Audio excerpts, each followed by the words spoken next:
नमस्कार, खबर जनता तक मध्ये तुमचे स्वागत। अफवा नहीं, सत्य बातमी आहे। बघूया आजची विशेष बातमी। प्रतिमा के सामने फूल चढ़ाते हैं।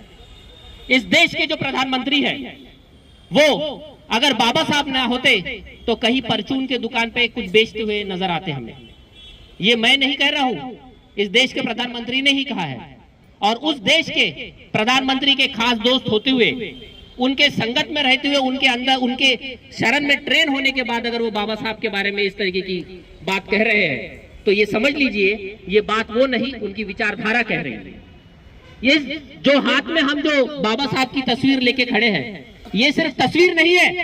आप लोगों को लगता होगा कि ये सिर्फ तस्वीर है, ये व्यक्ति है। ये व्यक्ति नहीं, ये विचारधारा है।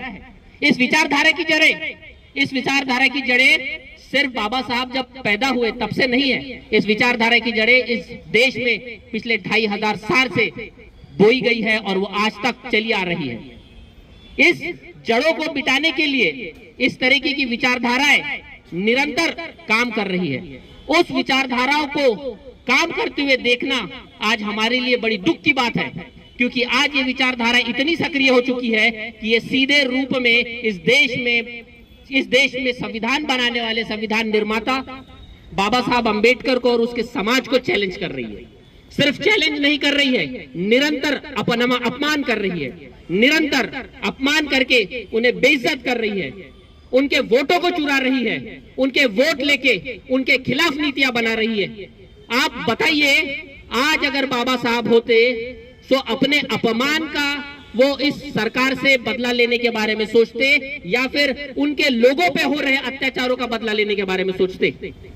मैं इतना समझता हूं कि अगर बाबा साहब आज होते तो उनके लोगों के साथ हो रहे निरंतर अत्याचारों का विरोध में बात करते। हम लोगों को ये समझना है कि निरंतर जो हमारे खिलाफ जो नीतियां बनाई जा रही है, वो नीतियां बाबा साहब और इस देश में 2500 साल से पिरोई गई समानता की विचारधारा के खिलाफ है। हमको ये समझना है कि ये जो निरंतर हम पे अत्याचार हो रहे हैं, ये अत्याचार सिर्फ हम पे नहीं हो रहे हैं, ये हम पे हमारे विचारधारा पे हो रहे हैं। हमको ये समझना है कि अगर आज हम अपनी आवाज इसके खिलाफ बुलंद नहीं करेंगे तो आने वाली पीढ़ियां हमसे भी बदतर जिंदगी जिएंगी। आज हमारे साथ जो चीजें हो रही है, ये इस देश में निरंतर चलते आ रही है, लेकिन हमने, हमारे विचारधारा ने, हमारे महापुरुषों ने कहीं नहीं तो कहीं इसे ब्रेक लगाने का और रोकने का काम किया है।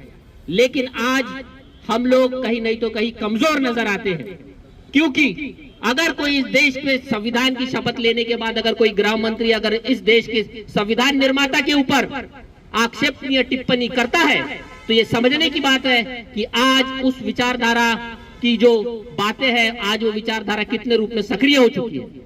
हमें ये समझने की जरूरत है कि अगर आज हम इस विचारधारा को नहीं बढ़ा पाए, हमारी विचारधारा को लोगों तक नहीं पहुंचा पाए, तो आने वाले वक्त में जो हम गुलाम हुए थे फिर से गुलामी की तरफ हम जाएंगे। ये गुलामी सिर्फ व्यक्तिगत गुलामी नहीं होगी, ये पारिवारिक गुलामी होगी, ये सामाजिक गुलामी होगी, ये मानसिक गुलामी होगी। जो धन संसाधन की जो गुलामी जो आज तक हमको नहीं मिल पाई, जो चीजें हमको आज तक नहीं मिल पाई, वो आज हमारे पीढ़ी को भी नहीं मिल पाएंगी। ये हमारे लिए बड़ी शोक की बात है। इसे पकड़ना, ये हमारे बड़ी दुख की बात है कि आज बाबा साहब द्वारा जो इस देश में समता की बात करते हैं, जो इस देश ही होती आजची विशेष बातमी। बघत रहा खबर जनता तक। लाईक, सबस्क्राईब करा। धन्यवाद।